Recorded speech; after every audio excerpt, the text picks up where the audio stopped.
ತುಂಗಭದ್ರಾ ಜಲಾಶಯದ crust gate chain cut ವಿಚಾರಕ್ಕೆ ಸಂಬಂಧಪಟ್ಟಂತೆ ಡ್ಯಾಮ್ ಅನ್ನು ನೋಡೋದಕ್ಕೆ ಅಚ್ಚುಕಟ್ಟು ಪ್ರದೇಶದ ರೈತರು ಬರ್ತಾ ಇದ್ದಾರೆ. ಕ್ರಸ್ಟ್ ಗೇಟ್ ಅನ್ನು ನೋಡೋದಕ್ಕೆ ಬರ್ತಿರುವಂತಹ ಸ್ಥಳೀಯ ರೈತರು ಜಲಾಶಯದ ಬಳಿ ಯಾರನ್ನೂ ಕೂಡ ಬಿಡದಂತೆ ಈಗ ಅಧಿಕಾರಿಗಳು ಸೂಚನೆಯನ್ನ ಕೊಟ್ಟಿದ್ದಾರೆ. ಅಧಿಕಾರಿಗಳು ಸರ್ಕಾರದ ವಿರುದ್ಧ ಅನ್ನದಾತರು ಆಕ್ರೋಶವನ್ನ ವ್ಯಕ್ತಪಡಿಸ್ತಾ ಇದ್ದಾರೆ. ಅನ್ನದಾತರಿಗೆ ಒಂದು ರೀತಿಯ ಸಂಕಷ್ಟ ಇದು. ನೀರು ತುಂಬಿರುವಂತಹ ನೀರು ಈಗ ನದಿಗೆ ಹರಿದು ಹೋಗ್ತಾ ಇದೆ.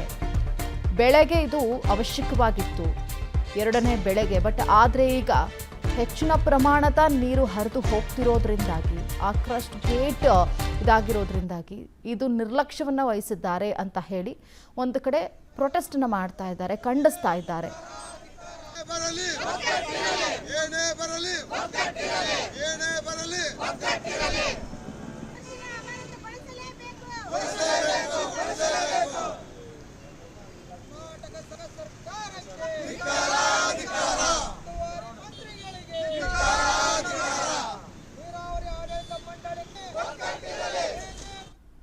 ಇನ್ನು ಸರ್ಕಾರದ ವಿರುದ್ಧ ಅನ್ನದಾತರು ತಮ್ಮ ಆಕ್ರೋಶವನ್ನು ವ್ಯಕ್ತಪಡಿಸ್ತಾ ಇದ್ದಾರೆ. ಇದೇ ಸಂದರ್ಭದಲ್ಲಿ ಅನ್ನದಾತರನ್ನ ಪಾಂಡುರಂಗ ಜಂಟ್ಲಿ ನಮ್ಮ ಪ್ರತಿನಿಧಿ ಮಾತನಾಡಿಸಿದ್ದಾರೆ. ಬನ್ನಿ ನೋಡೋಣ. ರಾಜ್ಯದ ಪ್ರತಿಷ್ಠಿತ ಜಲಾಶಯಗಳಲ್ಲಿ ಒಂದಾದಂಥ ತುಂಗಭದ್ರಾ ಜಲಾಶಯಕ್ಕೀಗ 70 ವರ್ಷಗಳ ಬಳಿಕ ಗಂಡಾಂತರ ಬಂದು ಎದುರಿರತಕ್ಕಂಥದ್ದು. ಅದರಲ್ಲೂ ಕೂಡ 19ನೇ ಕ್ರಸ್ಟ್ ಗೇಟ್ ಸಂಪೂರ್ಣವಾಗಿ ಕೊಚ್ಚಿ ಹೋಗಿದ್ದರಿಂದ ಸಾಕಷ್ಟು ಪ್ರಮಾಣದಲ್ಲಿ ನೀರು ನದಿ ಪೋಲಾಗಿರ್ತಕ್ಕಂಥದ್ದು. ಇಲ್ಲಿ ನಾನೀಗ ಇರುವಂಥದ್ದು ವಿಜಯನಗರ ಜಿಲ್ಲೆಯ ಹೊಸಪೇಟೆ ತಾಲೂಕಿನ ಹೃದಯ ಭಾಗ ಆಗಿರ್ತಕ್ಕಂಥ ಪುನೀತ್ ರಾಜ್ಕುಮಾರ್ ಜಿಲ್ಲಾ ಸರ್ಕಲ್ನಲ್ಲಿದ್ದೇನೆ. ಇಲ್ಲೊಂದಿಷ್ಟು ಜನ ರೈತ ಸಂಘಟನೆಗಳು, ರೈತ ಮುಖಂಡರು, ಅಧ್ಯಕ್ಷರು, ರಾಜ್ಯಾಧ್ಯಕ್ಷರು ಬಂದು ಹೋರಾಟವನ್ನು ಮಾಡ್ತಾ ಇದ್ದಾರೆ. ಅವ್ರದ್ದು ಒಂದು ಬೇಡಿಕೆ ಇರ್ತಕ್ಕಂಥದ್ದು, ಏನು ನದಿ ಪಾಲಾಗಿರ್ತಕ್ಕಂಥ ಅಷ್ಟೊಂದು ಪ್ರಮಾಣದ ನೀರನ್ನು ಹೇಗಾದರೂ ಮಾಡಿ ಉಳಿಸಬೇಕು, ರೈತರನ್ನ ಕಾಪಾಡಬೇಕು, ಅವರ ಸಂಕಷ್ಟಕ್ಕೆ ಧಾವಿಸಬೇಕು ಸರ್ಕಾರ ಅಂತಕ್ಕಂಥ ಒಂದು ನಿಟ್ಟಿನಲ್ಲಿ ಆಗ್ರಹವನ್ನು ಕೂಡ ಪಡಿಸ್ತಾ ಇದ್ದಾರೆ. ಎಲ್ಲ ಒಂದು ಕಡೆ ಅಧಿಕಾರಿಗಳು ಮತ್ತು ಜನಪ್ರತಿನಿಧಿಗಳ ನಿರ್ಲಕ್ಷ್ಯದಿಂದ ಈ ಒಂದು ದುರ್ಘಟನೆ ನಡೆದಿರಬಹುದು ಅಂತಕ್ಕಂಥ ಒಂದು ಆತಂಕವನ್ನು ವ್ಯಕ್ತಪಡಿಸ್ತಾ ಇದ್ದಾರೆ. ಈ ಬಗ್ಗೆ ಮಾತನಾಡೋದಕ್ಕೆ ರೈತ ಸಂಘಟನೆಯ ರಾಜ್ಯಾಧ್ಯಕ್ಷರಾಗಿರ್ತಕ್ಕಂಥ ನಮ್ಮೊಟ್ಟಿಗೆ ಇದ್ದಾರೆ. ಅವ್ರನ್ನೇ ಮಾತಾಡ್ಸಿ ಏನು ಹೇಳ್ತಾರೆ ಅಂತೇಳಿ. ಸರ್, ಈಗ ಇಷ್ಟೊಂದು ದುರ್ಘಟನೆ ನಡೆದಿರ್ತಕ್ಕಂಥದ್ದು, ತಾವೇನು ಆಗ್ರಹ ಪಡಿಸ್ತೀರಿ? ಸರ್, ಈಗಾಗಲೇ 65 TMC ನೀರನ್ನು ನಾವು ಬಿಡ್ತೀವಿ ಅಂತೇಳಿ ಆಡಳಿತ ಮಂಡಳಿ ಈಗಾಗಲೇ ಹೇಳಿಕೆ ಕೊಟ್ಟಿದೆ. 65 TMC ನೀರು ಹೋಯ್ತಂತಂದ್ರೆ ನಮಗೆ ಬೆಳೆಗೆ ಸಂಪೂರ್ಣವಾಗಿ ನೀರು ಸಾಲಂಗಿಲ್ಲ. ತಕ್ಷಣವೇ ಮುಖ್ಯಮಂತ್ರಿಗಳು ಮತ್ತು ಉಸ್ತುವಾರಿ ಮಂತ್ರಿಗಳು ಬಂದು ಇಲ್ಲಿ ವಾಸ್ತವ್ಯ ಮಾಡಬೇಕು. ಅವರೇ ಖುದ್ದು ಇಲ್ಲಿದ್ದರೆ ಮಾತ್ರ ಆ ಕ್ರಸ್ಟ್ ಗೇಟ್ ರಿಪೇರಿ ಆಗ್ತದೆ.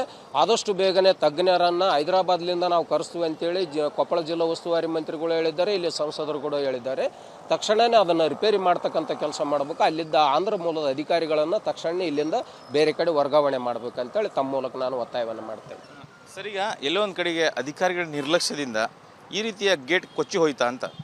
ಸರ್, ಅವರು ಅಧಿಕಾರ ನಿರ್ಲಕ್ಷ್ಯದಿಂದನೇ ಆಗಿರೋದು. ಯಾಕಂದರೆ ಕಾರ್ಯದರ್ಶಿ ಪ್ರತಿಯೊಂದು ಲೇಜಿ ಇದ್ದಾನೆ ಸರ್. ಆ ಮನುಷ್ಯ ಹೆಂಗೆ ಇದ್ದಾನಂದರೆ ಯಾವ್ದು ಬರೀ ಎ ಸಿ ರೂಮ್ನಾಗ ಕೊಡ್ಬೇಕಂತ ಮಾತ್ರ ಅಣೆಕಟ್ಟು ಮೇಲೆ ಹೋಗಿ ಅವ್ರನ್ನ ಸರ್ಚ್ ಮಾಡ್ಕೊಂಡು ಎಲ್ಲ ನೋಡ್ಕೊಬೇಕಾಯ್ತು. ಗೇಟ್ ಚೈನ್ ಆಗಲಿ ಇನ್ನೊಂದಾಗಲಿ ಪ್ರತಿಯೊಂದು ದಿನವೇ ಮಾಡ್ಬೇಕಾಗಿತ್ತು. ಪ್ರತಿಯೊಂದು ದಿನ ಬರೀ ಎ ಸಿ ರೂಮ್ನಲ್ಲಿ ಕುಂತು ಲಕ್ಷಗಟ್ಟಲೆ ಪೇಮೆಂಟ್ ಮಾತ್ರ ತೊಗೊಂಡು ಹೋಗ್ತಾನೆ. ಮಾತ್ರ ಯಾವುದೇ ರೀತಿಯಾಗಿ ಅಣೆಕಟ್ಟು ಆಳ ಕಾರಣನೇ ಕಾರ್ಯದರ್ಶಿನೇ. ಈಗ ಸಾವಿರಾರು ಎಕರೆ ನಷ್ಟ ಆಗಿರೋದು ಕೂಡ ಆಗಲಿ ಸರ್ಕಾರ ಇಮಿಡಿಯೇಟ್ಲಿ ಅದು ತುಂಬಿಕೊಡ್ಬೇಕು ಸರ್ ರೈತರಿಗೆ ಪರಿಹಾರ. ಸರ್, ಈಗ ಎಲ್ಲೋ ಒಂದು ಕಡೆಗೆ 2 ಬೆಳೆಗಳಿಗೆ ಕಳೆದ ಬಾರಿ ನೀರು ಸಿಗಲಿಲ್ಲ, ಈ ಬಾರಿ ಸಿಗ್ತಕ್ಕಂಥ ಒಂದು ಆಶಾಭಾವನೆ ಇತ್ತು. ಈಗ ಆ ವಾತಾವರಣ ಇಲ್ಲ, ಏನು ಹೇಳ್ತೀರಿ? ನಿಜಕ್ಕೂ, ಯಾಕಂದರೆ ಹೋದ ಸತಿನೂ ರೈತರು ಸಾಲಗಾರರಾಗಿದ್ದರು. ಈ ವರ್ಷ ಏನಾದರೂ ಸ್ವಲ್ಪ ಬೆಳೆ, ಯಾಕಂದರೆ 2 ಬೆಳೆ ತಗೊಂಡು ಸ್ವಲ್ಪ ಆದರೂ ಋಣಮುಕ್ತರಾಗಬೇಕಂತ ರೈತರು ಯೋಚನೆ ಮಾಡಿದ್ದು ಇವತ್ತು ನಿರಾಶೆದಾಯಕ ಆಗಿದೆ. ಇದೇನು ಪ್ರಥಮವಾಗಿ ಆಗಿಲ್ಲ, 4ನೇ ಬಾರಿ ಇದು ಆಗ್ತಿರುವಂಥದ್ದು. ಅದು 19ನೇ ಗೇಟ್ 2ನೇ ಬಾರಿ 2022ರಲ್ಲಿ ಒಂದು ಸತಿ 19 ಮತ್ತು 32 ಗೇಟು ದುರಸ್ಥಿತಿ ಸರಿಪಡಿಸಿದ್ದಾರೆ. ಆದರೆ ಅದೇ 19 ಇವತ್ತು ಮತ್ತೆ ಹಾಳಾಗಿದೆ ಅಂತಂದರೆ ಕೇವಲ ಅಧಿಕಾರಿಗಳ ನಿರ್ಲಕ್ಷ್ಯ. ಇದಕ್ಕೆ ನೇರವಾಗಿ ರಾಜ್ಯ ಸರ್ಕಾರ ಹೊಣೆ ಹೊತ್ಕೊಂಡು ನಮ್ಮ ರೈತರ ಸಂಪೂರ್ಣ ಸಾಲ ಮನ್ನಾ ಮಾಡಬೇಕು. ಆಮೇಲೆ ಈಗ ಏನು ಬೆಳೆ ಹಚ್ಚಿದೀವೋ ಎಕರೆಗೆ 50,000 ಪ್ರಕಾರ ಅವ್ರು ನಮಗೆ ರೈತರಿಗೆ ಪರಿಹಾರ ಕೊಡಬೇಕಂತೇಳಿ ನಾವು ಈ ಮುಖಾಂತರ ಕೇಳ್ಕೊಳ್ತೀವಿ. ಸೊ ಇದಿಷ್ಟು ರೈತ ಸಂಘಟನೆಗಳು, ಬೇರೆ ಬೇರೆ ಸಂಘಟನೆಗಳು ಒತ್ತಾಯ ಮಾಡ್ತಾ ಇರ್ತಕ್ಕಂಥದ್ದು. ರಾಜ್ಯ ಸರ್ಕಾರ ಆದಷ್ಟು ಬೇಗ ಗೇಟನ್ನು ದುರಸ್ತಿ ಮಾಡಬೇಕು, ರೈತರಿಗೆ ನೀರನ್ನು ಉಳಿಸ್ಕೊಡ್ಬೇಕು, ಅವರ ಸಂಕಷ್ಟಕ್ಕೆ ಧಾವಿಸಬೇಕು ಅಂತಕ್ಕಂಥ ಆಗ್ರಹವನ್ನು ಪಡಿಸ್ತಾ ಇದ್ದಾರೆ. ಸರ್ಕಾರ ಯಾವ ರೀತಿಯಾಗಿ ಮುಂದಿನ ಕ್ರಮವನ್ನು ಕೈಗೊಳ್ಳುತ್ತೆ ಅಂತಕ್ಕಂಥದ್ದನ್ನು ಕಾದು ನೋಡಬೇಕಾಗಿದೆ.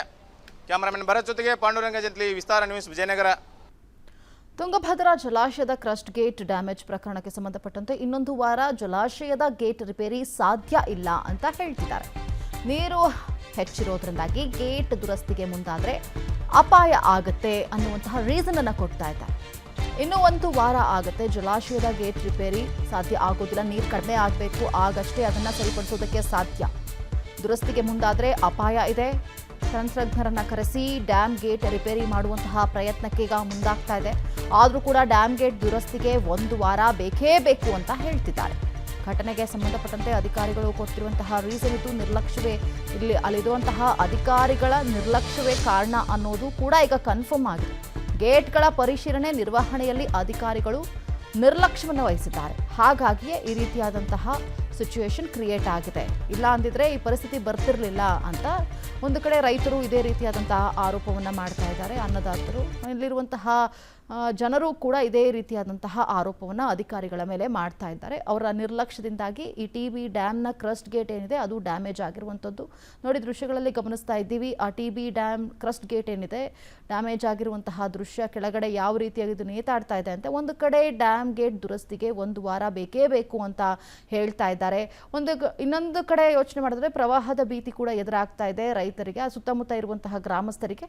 ಜೊತೆಗೆ ರೈತರು ತಮಗೆ ಶೇಖರಿಸಿಟ್ಟಂತಹ ನೀರು ಏನಿತ್ತು ಆ ಡ್ಯಾಮ್ ಮುಖಾಂತರವಾಗಿ ಅದು 2ನೇ ಬೆಳೆಗೆ ಅವಶ್ಯಕವಾಗಿ ಬೇಕಾಗಿತ್ತು. ಬಟ್ ಆದರೆ ಈಗ ಹೆಚ್ಚಿನ ಪ್ರಮಾಣದಲ್ಲಿ ನೀರು ನದಿಗೆ ಹರಿದು ಹೋಗ್ತಿರೋದ್ರಿಂದಾಗಿ ಮತ್ತಷ್ಟು ಆತಂಕ ರೈತರಲ್ಲಿ, ಅನ್ನದಾತರಲ್ಲಿ ಮನೆ ಮಾಡ್ತಾ ಇರುವಂಥದ್ದು.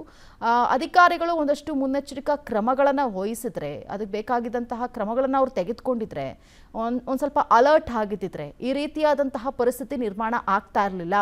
ಇದೀಗ ಡೈರೆಕ್ಟಾಗಿ ಅನ್ನದಾತರಿಗೆ ಎಫೆಕ್ಟ್ ಆಗುವಂಥದ್ದು. 19ನೇ ಗೇಟ್ ಏನಿದೆ ಆ ಚೈನ್ ಲಿಂಕ್ ಕಟ್ ಆಗಿದೆ. ಹಾಗಾಗಿ ಈ ರೀತಿಯಾದಂಥ ಸಿಚುಯೇಷನ್ ಕ್ರಿಯೇಟ್ ಆಗಿದೆ ಅನ್ನುವಂತಹ ಆರೋಪ ಕೇಳಿ ಬರ್ತಾ ಇದೆ.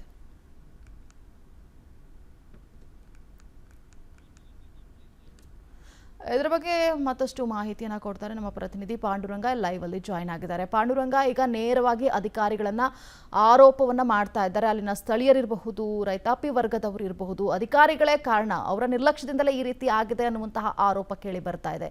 ಡೀಟೇಲ್ಸ್ ಕೊಡಿ.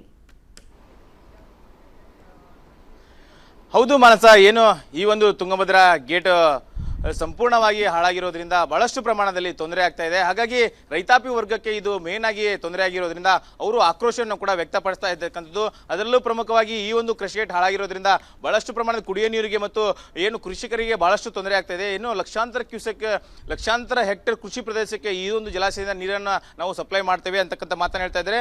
ನಾನೀಗ ನೇರವಾಗಿ ದೃಶ್ಯಗಳನ್ನ ತೋರಿಸ್ತಾ ಇದ್ದೀನಿ. ಅಲ್ಲಿ ನೋಡ್ತಾ ಇರ್ಬೋದು, ಈ ತುಂಗಭದ್ರಾ ಜಲಾಶಯದ ಉಗ್ತಾ ಇರ್ತಕ್ಕಂಥ ಒಂದು ದೃಶ್ಯಗಳನ್ನ ನೋಡ್ತಾ ಇದೀವಲ್ಲ, ಅದೇ ಕ್ರಸ್ಟ್ ಗೇಟ್ ಅದು ದುರಸ್ತಿ ಆಗಿರ್ತಕ್ಕಂಥದ್ದು, ಜೊತೆಗೆ ಡ್ಯಾಮೇಜ್ ಆಗಿರ್ತಕ್ಕಂಥದ್ದು. ಆ ದೃಶ್ಯಗಳನ್ನ ನೋಡ್ತಾ ಇದ್ರೆ ಎಲ್ಲೊಂದು ಕಡೆಗೆ ರೈತರಿಗೆ ಬಹಳಷ್ಟು ಆತಂಕದ ವಾತಾವರಣ ಕೂಡ ಈಗ ನಿರ್ಮಾಣ ಆಗ್ತಿದೆ. ನಿನ್ನೆ ಅಷ್ಟೇ ರೈತರು ಏನು ಕಣ್ಣೀರನ್ನು ಹಾಕಿದ್ದು ಕೂಡ ಉದಾಹರಣೆ ಉಂಟು. ಅದರ ಭಾಗವಾಗಿ ಇವತ್ತು ಕೂಡ ಬಹಳಷ್ಟು ಪ್ರಮಾಣದಲ್ಲಿ ಹೋರಾಟವನ್ನು ಕೂಡ ಮಾಡ್ತಾ ಇದ್ದಾರೆ, ಪ್ರತಿಭಟನೆಯನ್ನ ಮಾಡ್ತಾ ಇದ್ದಾರೆ.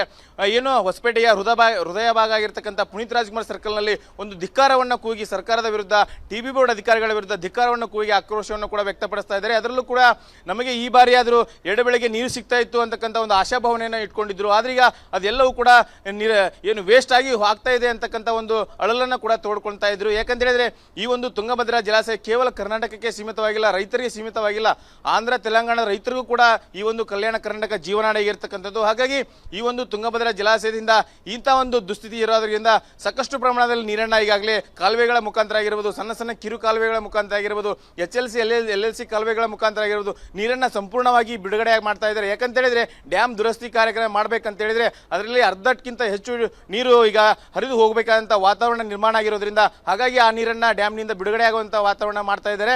ಅಧಿಕಾರಿಗಳು ಮತ್ತು ಜನಪ್ರತಿನಿಧಿಗಳು ಎಲ್ಲೋ ಒಂದು ಕಡೆ ದಿವ್ಯ ನಿರ್ಲಕ್ಷ್ಯ ವಹಿಸಿರೋದ್ರಿಂದ ಈ ರೀತಿಯ ದುಸ್ಥಿತಿ ಈಗ ತುಂಗಭದ್ರಾ ಜಲಾಶಯಕ್ಕೆ ಬಂದು ಒದಗಿದೆ ಅಂತಾನೆ ಹೇಳ್ಬೋದು. ಅದರಲ್ಲೂ ಕೂಡ ಪ್ರಮುಖವಾಗಿ ರೈತರು ಈ ಒಂದು ಜಲಾಶಯದ ಇಂಥ ದುಸ್ಥಿತಿ ಬಂದು ತಲುಪಿರೋದ್ರಿಂದ ಆಕ್ರೋಶವನ್ನು ಕೂಡ ವ್ಯಕ್ತಪಡಿಸ್ತಾ ಇದ್ದಾರೆ. ಎಲ್ಲೋ ಒಂದು ಕಡೆಗೆ ತುಂಗಭದ್ರಾ ಅಧಿಕಾರಿಗಳೇ ತಮ್ಮ ಸರ್ವಾಧಿಕಾರ ಧೋರಣೆಯಿಂದ ಈ ರೀತಿಯಾದಂತಹ ದುಸ್ಥಿತಿ ನಿರ್ಮಾಣ ಆಗಿದೆ ಅಂತಕ್ಕಂಥ ಮಾತನ್ನು ಕೂಡ ಅವರು ಹೇಳ್ತಾ ಇದ್ರು. ಎಲ್ಲೋ ಒಂದು ಕಡೆಗೆ ರೈತರು ಈ ರೀತಿಯ ಆಕ್ರೋಶವನ್ನು ವ್ಯಕ್ತಪಡಿಸ್ತಾ ಇದ್ದಾರೆ. ನೋಡ್ತಾ ಇದ್ರೆ ಮುಂಬರುವ ಬೆಳೆಗಳಿಗೆ ನೀರು ಸಿಗೋದಿಲ್ಲ ಅಂತಕ್ಕಂಥದ್ದು ಕನ್ಫರ್ಮ್ ಆಗಿದೆ. ಮಾನಸ, ಓಕೆ, ಥ್ಯಾಂಕ್ ಯು ನಿಮ್ಮೆಲ್ಲ ಡೀಟೇಲ್ಸ್ಗಾಗಿ. ಅನುಕ್ಷಣದ ಸುದ್ದಿಗಳಿಗಾಗಿ ವಿಸ್ತಾರ ನ್ಯೂಸ್ ಯೂಟ್ಯೂಬ್ ಚಾನೆಲ್ ಸಬ್ಸ್ಕ್ರೈಬ್ ಮಾಡಿ. ಹೊಸ ಸುದ್ದಿಗಳ ನೋಟಿಫಿಕೇಶನ್ಗಾಗಿ ಬೆಲ್ ಐಕಾನ್ ಕ್ಲಿಕ್ ಮಾಡಿ. ಲೇಟೆಸ್ಟ್ ಅಪ್ಡೇಟ್ಸ್ಗಾಗಿ www.vistaranews.com ವೆಬ್ಸೈಟ್ಗೆ ವಿಸಿಟ್ ಮಾಡಿ. ಅಂಗೈಯಲ್ಲೇ ಜಗತ್ತಿನ ಸುದ್ದಿ ತಿಳಿಯಲು ವಿಸ್ತಾರ ನ್ಯೂಸ್ ಕನ್ನಡ ಆಪ್ ಡೌನ್ಲೋಡ್ ಮಾಡಿ.